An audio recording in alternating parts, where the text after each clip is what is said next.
Okay, लेकिन लेकिन अब यहाँ पर जो अभी मैंने बताया ना कि उससे कम भी हो सकता है, ठीक है, तो वो कोई दिक्कत नहीं। ये देखो इंसुलिन, इंसुलिन में ओनली 51 अमीनो एसिड, ठीक है, तो इंसुलिन उसे कम भी रख सकता है, ठीक है। अब देखो भाई, ये बड़ा अमीनो एसिड का स्ट्रक्चर हम लोग इस तरह से दिखा सकते हैं।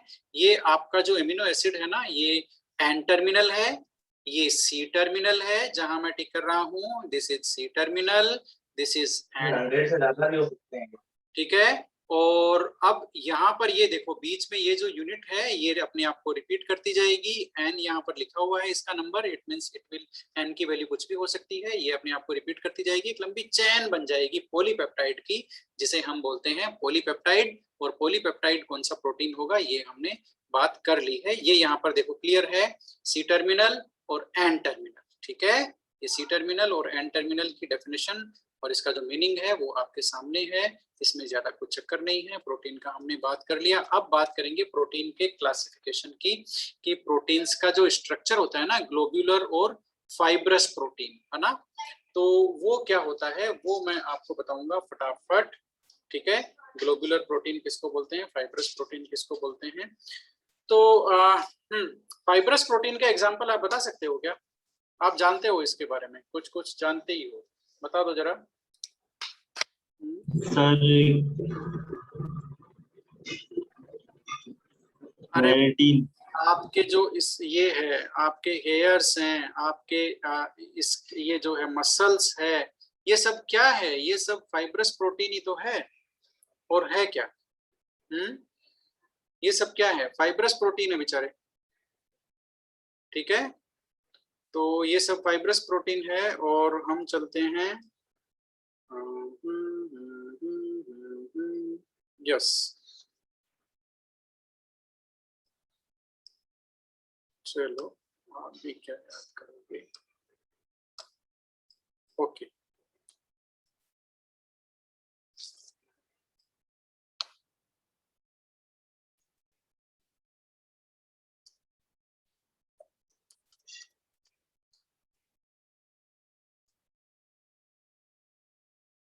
ओके, ठीक है।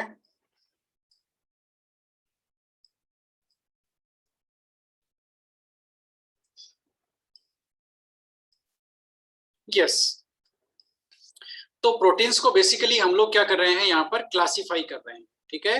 और क्लासिफाई कैसे कर रहे हैं ये आपकी स्क्रीन पे है ना, ठीक है।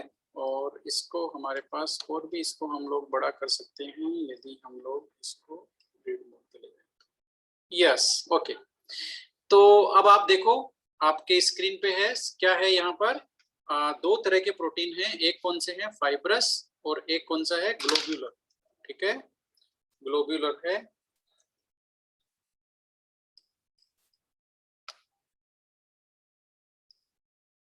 आज हमें, ओके, कोई बात नहीं, कोई बात नहीं, ओके। तो प्रोटीन्स को अब हम लोग क्लासिफाई करेंगे, है ना। दो टाइप आपके सामने है, फाइब्रस और ग्लोब्यूलर, ठीक है। फाइब्रस तो आप समझते ही हो, इसका नेचर फाइबर नेचर का है, ठीक है। ग्लोब्यूल का मतलब क्या समझते हो, ग्लोब्यूल बताओ भाई, ग्लोब्यूल वर्ड आप जानते हो क्या, ग्लोब्यूल वर्ड बताओ। ग्लोब्यूल वर्ड किसको बोलते हैं, देखो एक छोटा सा कोई ड्रॉपलेट हो, है ना, ड्रॉपलेट हो कोई, उसको ग्लोब्यूल बोलते हैं हम लोग, है ना, ठीक है। और फाइब्रस तो आप जानते ही हो, फाइब्रस नेचर तो आप जानते ही हो, ठीक है। तो फाइब्रस नेचर के ये फाइब्रस नेचर वाले जो प्रोटीन होते हैं वो बेसिकली क्या होते हैं, थ्रेड जैसे होते हैं, लीनियर थ्रेड लाइक मॉलिक्यूल्स होते हैं फाइब्रस प्रोटीन्स, ठीक है ना। और ये they tend to lie side by side, इस तरह से साइड बाय साइड अरेंज होते हैं फाइब्रस प्रोटीन्स, ठीक है ना। थ्रेड लाइक मॉलिक्यूल्स होते हैं, साइड बाय साइड अरेंज होते हैं, ठीक है। और ये इनमें आपस में लिंकेज कैसे होता है भाई, ये जो आपस में थ्रेड्स हैं इनमें आपस में ये जो पॉइंट्स ऑफ लिंकेज हैं वो क्या है, पॉइंट्स ऑफ लिंकेज, इसको पहचान लो आप, दैट इज वेरी इंपॉर्टेंट, है ना। Many times it has been asked in the entrance examinations, hydrogen bond और डाइसल्फाइड, हाइड्रोजन बॉन्ड तो आप जानते ही हो, डाइसल्फाइड बॉन्ड सल्फर के थ्रू लिंकेज होता है, सल्फर एटम के थ्रू, ठीक है। तो उसको बोलते हैं डाइसल्फाइड बॉन्ड। ठीक है, तो हाइड्रोजन और डाइसल्फाइड, अब आप जानते हो कुछ अमीनो एसिड्स में सल्फर भी होते हैं, सल्फर, है ना, तो उस सल्फर के थ्रू ये डाइसल्फाइड बॉन्ड बनता है। ठीक है, तो और इनका फीचर क्या है, ये वाटर में इंसोल्यूबल होते हैं। ये तो आप जानते हो, आपके हेयर हैं वाटर में इंसोल्यूबल हैं, ठीक है ना, तो ये सबसे आपके नेल्स हैं, वूल है, ये सब वाटर में इंसोल्यूबल है। ठीक है, तो ये जो फाइब्रस प्रोटीन है वाटर में इंसोल्यूबल है, आप कभी कंफ्यूज नहीं होना इसके लिए। ठीक है, अब इसके एग्जांपल देख लेते हैं। तो किरेटिन आप जानते हो, स्किन में होता है हमारे किरेटिन, वो फाइब्रस प्रोटीन का एग्जाम्पल है। किरेटिन कहाँ कहाँ होता है, स्किन में, हेयर में, नेल्स में और वूल में, है ना, तो keratin is example of fibrous protein. ठीक है, ये है कोलेजन इन टेंडन्स, है ना, टेंडन्स बताओ भाई बायोलॉजी वाले क्या होते हैं टेंडन्स, पता है क्या? बताएगा कोई? बोन को कनेक्ट करते हैं। बॉन्स को कनेक्ट करते हैं, तो उस वो भी फाइब्रस नेचर का प्रोटीन होता है। ठीक है, और फाइब्रोइन सिल्क में भी ये होते हैं, उसको बोलते हैं फाइब्रोइन प्रोटीन। मायोसिन जो प्रोटीन होता है ना, वो आपकी मसल्स में होता है। अब मसल्स भी देखो आप, उसको फाइबर जैसे होते हैं मसल्स, ठीक है, फाइब्रस प्रोटीन के बने होते हैं। वो प्रोटीन कौन सा होता है, दैट इज मायोसिन। तो ये एग्जांपल है फाइब्रस प्रोटीन के कौन कौन से, किरेटिन, है ना, ये आपका कोलेगन, और ये आपका फाइब्रोइन और मायोसिन। ठीक है, ये तो हो गया ये कौन।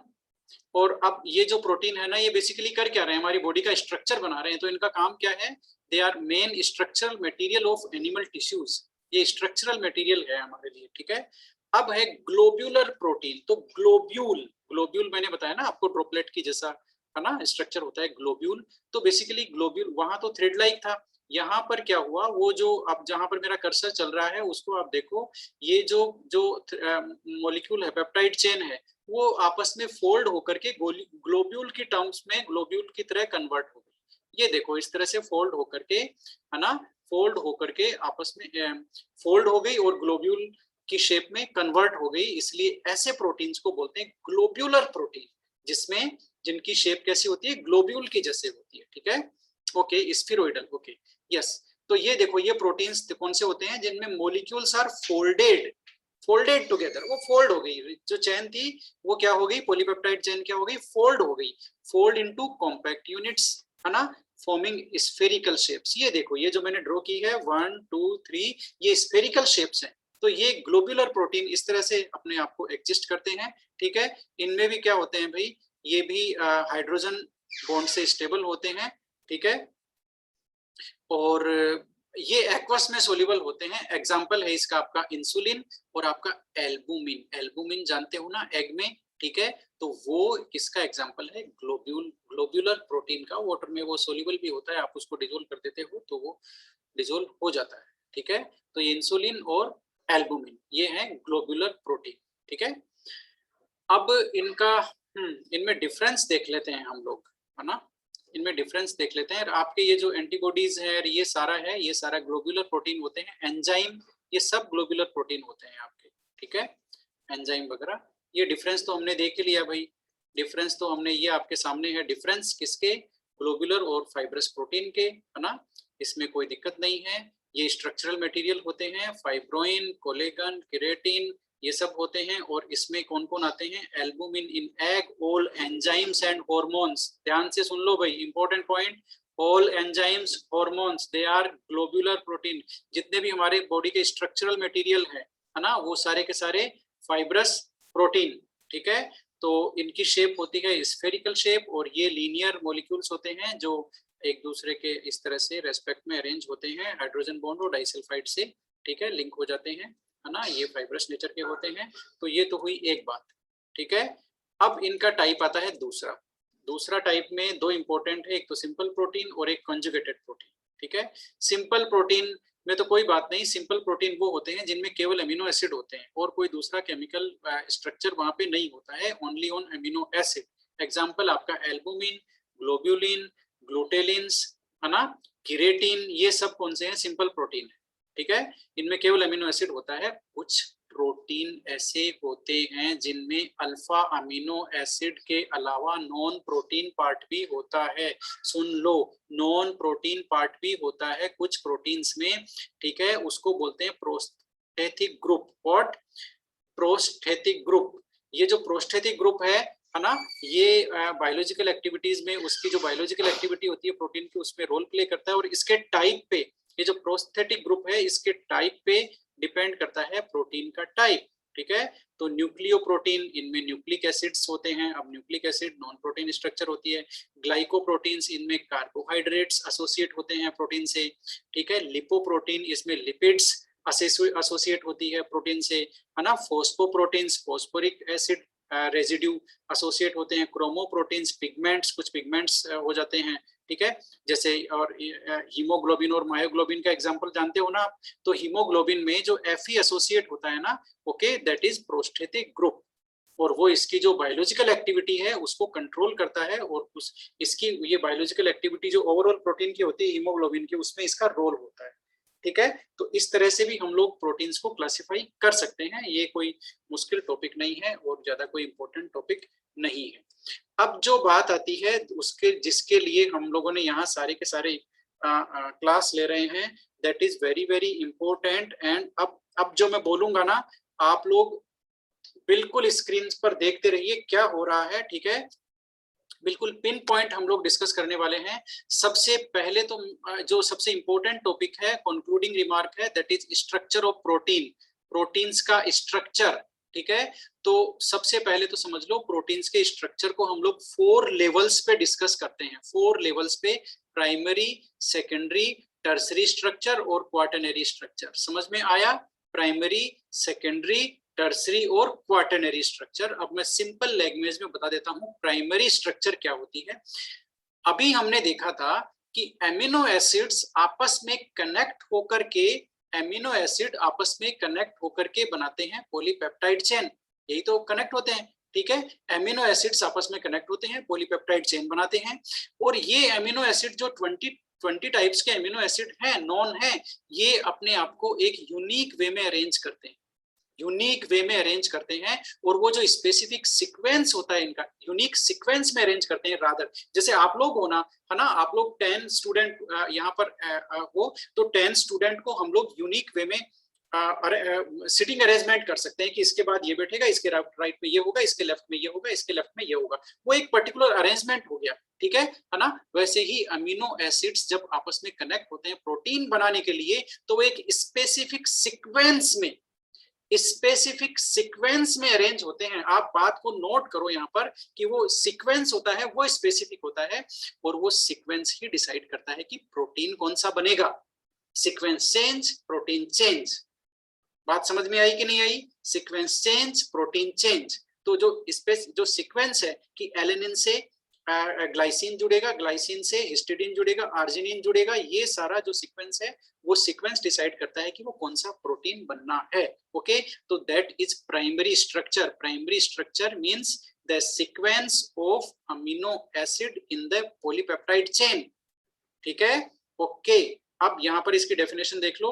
The sequence in which amino acids are linked in one or more polypeptide chain of protein is called protein primary structure.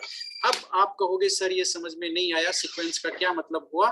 तो वो अब आपको समझ में आएगा अब कि सीक्वेंस का इंपॉर्टेंस क्या है। और सीक्वेंस, ये जो सीक्वेंस है ना, basically that sequence only decides the biological activity. अब आप देख रहे हो कई तरह के प्रोटीन होते हैं, है ना। एक प्रोटीन हमने ये भी देखा है, कौन सा? टॉक्सिन्स वाला, है ना, स्नेक वेनोम, वो भी प्रोटीन है, ठीक है। तो उसकी भी बायोलॉजिकल एक्टिविटी है कि वो पॉइजनस नेचर का होता है और डेथ हो जाती है, तो उसकी बायोलॉजिकल एक्टिविटी वो हुई। उसके कंपैरिजन में हार्मोन्स, एंजाइम्स बहुत सारे हैं, वो भी प्रोटीन है, तो उनकी बायोलॉजिकल एक्टिविटी अलग होती है, बॉडी पे इफेक्ट अलग होता है। तो ये जो सारा इफेक्ट है, बायोलॉजिकल एक्टिविटी है इनकी, बायोलॉजिकल रोल है, बायोलॉजिकल फंक्शन है, that is the result of this sequence, what is called primary structure. Okay, so primary structure is what? The sequence of amino acid in the polypeptide chain. Okay, and the sequence is responsible for the biological activity. Sequence change, protein change. जैसे यहाँ पर एक example है, है ना, हमारे पास एक disease है सिकल सेल एनीमिया, एक डिजीज है सिकल सेल एनीमिया। वो सिकल सेल एनीमिया कब होती है देख लो, बहुत आपको यू विल लाइक इट।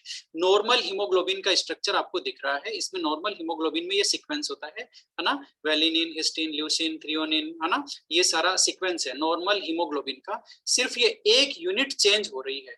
आप यदि आइडेंटिफाई कर रहे हो तो जहां मैं राउंड कर रहा हूं दैट यूनिट इज चेंज्ड।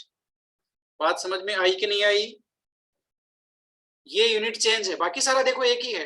तो यदि किसी पर्सन में हीमोग्लोबिन प्रोटीन में ये एक अमीनो एसिड यूनिट चेंज होता है, हीमोग्लोबिन में शायद 500 कुछ प्रोटीन होते हैं, 564 के आसपास प्रोटीन्स होते हैं, ओ सॉरी अमीनो एसिड होते हैं हीमोग्लोबिन प्रोटीन में, ठीक है। तो उसमें से सिर्फ ये एक, कौन सा, ये एक यदि चेंज होता है GLU किससे, वेलिन से, ये चेंज हो जाएगा तो वो पर्सन को डिजीज हो जाएगा, कौन सा, सिकल सेल एनीमिया।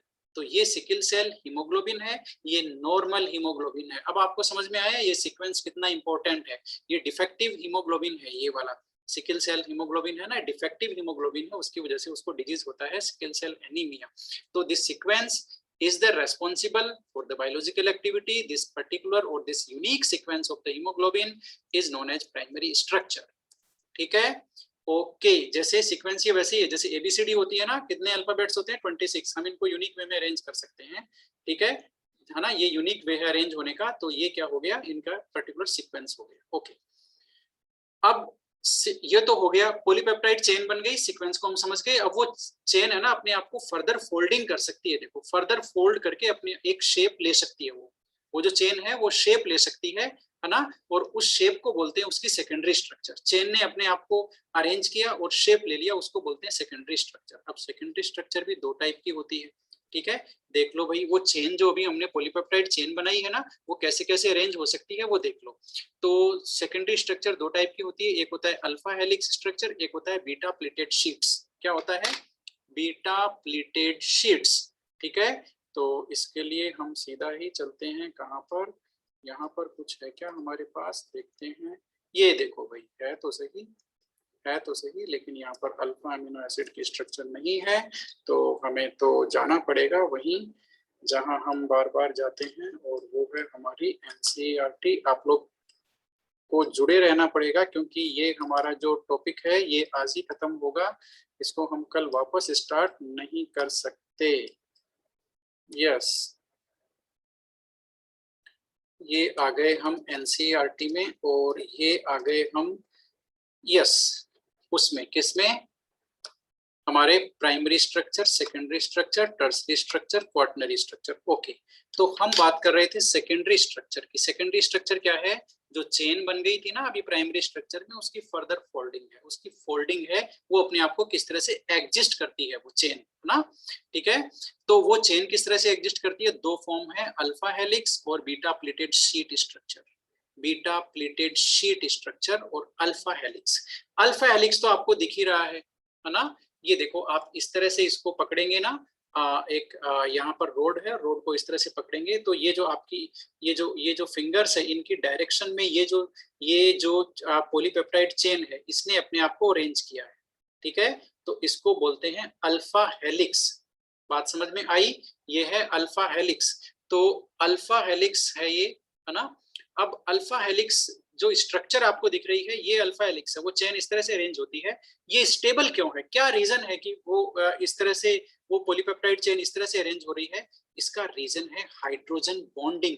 आप देखिए, ये देखिए, जो चेन्स के ये जो पार्ट होते हैं, है ना, चेन्स के जो टर्न होते हैं, ये टर्न है ना, ये यहाँ पर एक टर्न है जहां पे मैं राउंड कर रहा हूँ, यहाँ पर एक टर्न है, ये टर्न है। तो इन टर्न्स में देखो क्या है, इन टर्न में हाइड्रोजन बॉन्डिंग हो गई।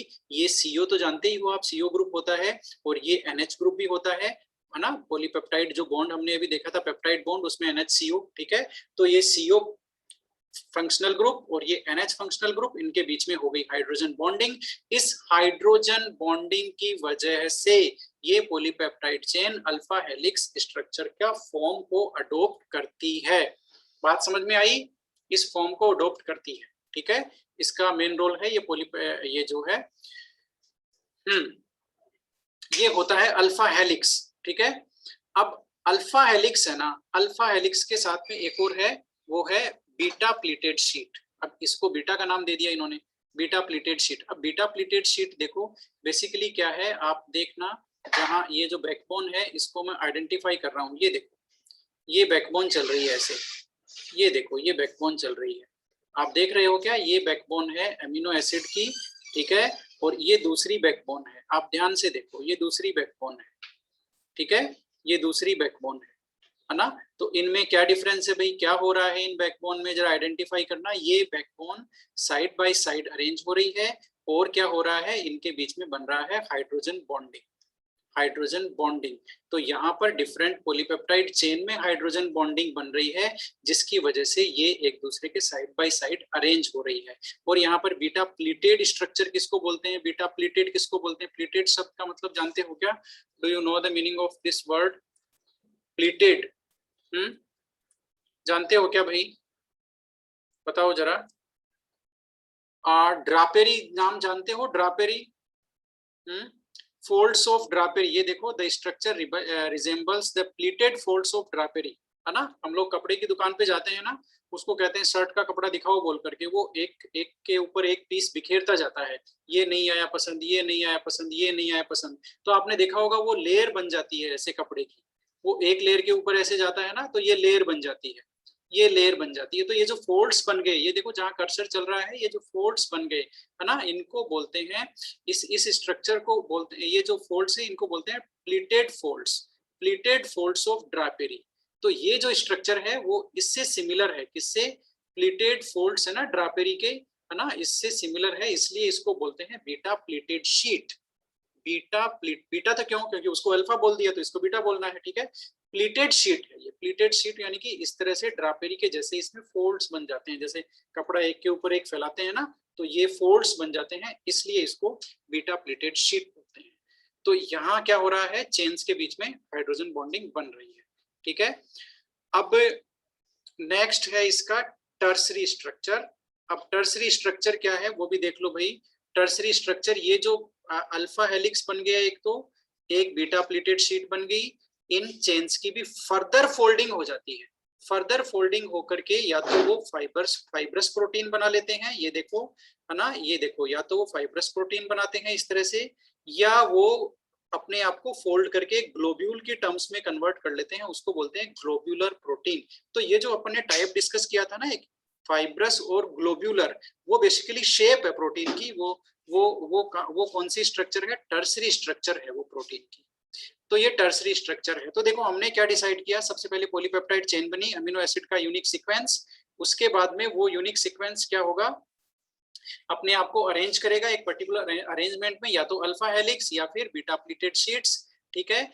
उसके बाद फर्दर फोल्डिंग होगी, फर्दर फोल्डिंग में वो किस में अरेंज करेगा, या तो फाइब्रस प्रोटीन में कन्वर्ट हो जाएगा या फिर ग्लोब्यूलर प्रोटीन में कन्वर्ट हो जाएगा, ग्लोब्यूल्स बना लेगा, ठीक है। तो ये टर्सरी स्ट्रक्चर है। और टर्सरी स्ट्रक्चर, ये जो सेकेंडरी और टर्सरी स्ट्रक्चर है ना, इनको कौन कौन से बॉन्ड स्टेबल करते हैं, वो hydrogen bond, disulphide linkage, van der Waals और इलेक्ट्रोस्टैटिक अट्रैक्शन फोर्स, ये मेन फोर्सेज हैं जो इनको स्टेबल करते हैं। अब क्वाटरनरी स्ट्रक्चर क्या है, ये जो ग्लोब्यूल बन गया ना, आप देख रहे हो जहां कर्सर राउंड कर रहा है, ये ग्लोब्यूल, एक प्रोटीन में कई तरह के कई सारे ग्लोब्यूल होते हैं, वो ग्लोब्यूल अपने को 3D अरेंजमेंट एक दूसरे के रेस्पेक्ट में कैसे करते हैं, कौन किसके राइट में है, कौन किसके लेफ्ट में है, उनका स्पेशियल अरेंजमेंट, ये देखो जहां अंडरलाइन कर रहा हूं, the spatial arrangement of these subunits with respect to each other, उसको क्वाटरनरी स्ट्रक्चर बोलते हैं। स्पेस में कौन एक दूसरे के लेफ्ट में है, राइट में है ना, ठीक है, वो अरेंजमेंट है, that is quaternary. Now we are going to finish.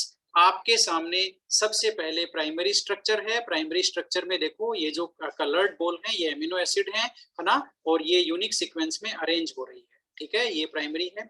इसने अपने आप को, इस पॉलीपेप्टाइड चेन ने अपने आप को अरेंज किया है, ठीक है।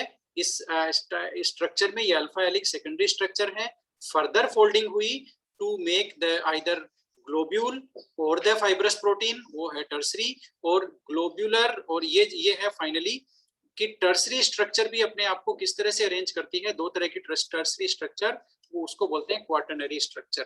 यहाँ से आपको समझ में नहीं आया होगा तो यहाँ से जरूर आया होगा। ये आपका स्पेसिफिक सीक्वेंस है, दैट इज प्राइमरी स्ट्रक्चर। ये देखो स्पेसिफिक सीक्वेंस। ये आपका सेकेंडरी स्ट्रक्चर है। सेकेंडरी स्ट्रक्चर मींस वो जो पॉलीपेप्टाइड चेन है वो अपने आप को किस तरह से एग्जिस्ट करती है, कौन सी उसकी स्टेबल फॉर्म है, ठीक है, उसमें। और ये फिर फर्दर फोल्डिंग होकर के ये ग्लोब्यूल बन गया। देखो दिस इज वन ग्लोब्यूल, ये इसकी टर्सरी स्ट्रक्चर है। और 4 ग्लोब्यूल 1 2 3 और 4, ये जो 4 ग्लोब्यूल है, 4 सब यूनिट्स है, इन्होंने स्पेस में अपने आप को इस तरह से अरेंज करके एक कंप्लीट प्रोटीन बनाया है। इसको बोलते हैं क्वाटरनरी स्ट्रक्चर। तो ये प्रोटीन के 4 लेवल्स हैं स्ट्रक्चर के। और ये जो आपके सामने दिख रहा है that is example of haemoglobin. Haemoglobin की ये 4 सब यूनिट्स हैं जो आपस में अरेंज होकर के इस तरह से जो पर्टिकुलर इनका 3D अरेंजमेंट है, ठीक है, वो क्वाटरनरी स्ट्रक्चर है। ये हीमोग्लोबिन का एक वो है ग्लोब्यूल, ठीक है। उसमें आपको यहाँ से ये दिख रहा होगा, ये पार्ट इन्होंने, जहां मैं राउंड कर रहा हूँ कर्सर से, ये पार्ट की स्ट्रक्चर इन्होंने यहाँ बताई है और इसमें से एक पार्ट लेकर के इन्होंने ये यहाँ बताया है। तो इस तरह से primary structure, specific sequence, polypeptide chain अपने आप को किस तरह से अरेंज करती है, वो सेकेंडरी स्ट्रक्चर, और उसकी फर्दर फोल्डिंग होकर के ग्लोब्यूल या फाइब्रस प्रोटीन बनता है, वो उसकी टर्सरी स्ट्रक्चर।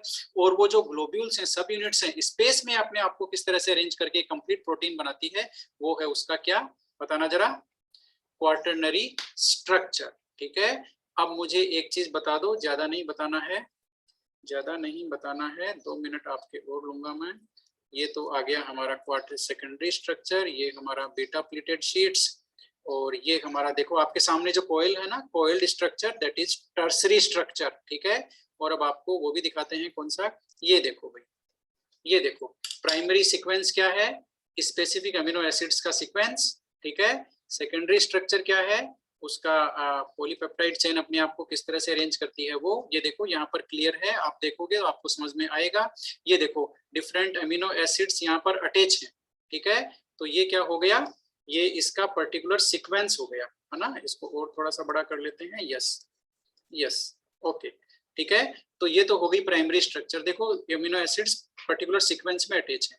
ये फर्दर वो जो चेन बनी ना, पॉलीपेप्टाइड चेन, वो किस तरह से स्टेबलाइज हो रही है हाइड्रोजन बॉन्डिंग के through, that is secondary structure. फिर उस चेन ने अपनी फर्दर फोल्डिंग कर ली, टर्सरी। फिर फर्दर फोल्डिंग होने के बाद जो सब यूनिट्स बनती हैं डिफरेंट, वो अपने आप को किस तरह से अरेंज करती हैं, वो है क्वाटरनरी। अब क्वाटरनरी यहाँ पर आपको 4 वो दिख रही है ना, 4 अलग अलग कलर की यूनिट्स दिख रही है क्वाटरनरी स्ट्रक्चर में।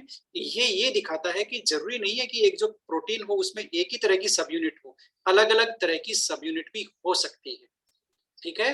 अलग अलग तरह की सब यूनिट भी हो सकती है एक कंप्लीट प्रोटीन में, ठीक है। अब ये देखो भाई, पिक्चर आपको दिख रही है, पता है क्या हो रहा है, क्या हो रहा है भाई, फ्राई पैन में एग इन्होंने गरम किया हुआ है, क्या हुआ, प्रोटीन का क्या हुआ, बताना जरा, व्हाइट पोर्शन का क्या हुआ, व्हाइट और येलो 2 पोर्शन होते हैं ना, बताना जरा, व्हाइट प्रोटीन का क्या हुआ इसमें, डीनेचुरेशन।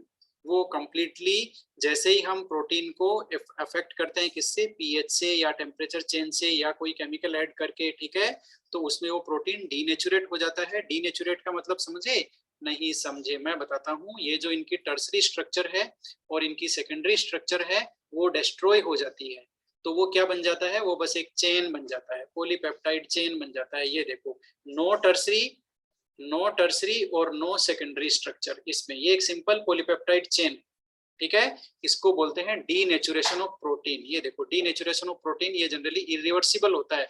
वापस आप थोड़ी एग एल्ब्यूमिन बना सकते हो, वापस बना सकते हो क्या व्हाइट पोर्शन एक बार बॉईल करने के बाद में, सवाल ही नहीं है। तो ये है, इवन आपका जो आप कर्ड बनाते हो, कर्ड भी मिल्क जो प्रोटीन होता है उसका डीनेचुरेशन होता है, उसका हम पीएच चेंज करते हैं ना, उसमें वो डालते हैं, थोड़ा सा दही का पार्ट डालते हैं तो वो कर्ड बन जाता है, तो वो जो प्रोटीन का डीनेचुरेशन है। चीज बनाते हो आप, वो भी वो है, क्या है, डीनेचुरेशन, ठीक है। तो ये है आपका डीनेचुरेशन। बात समझ में आई या नहीं आई, आज के लिए इतना ही।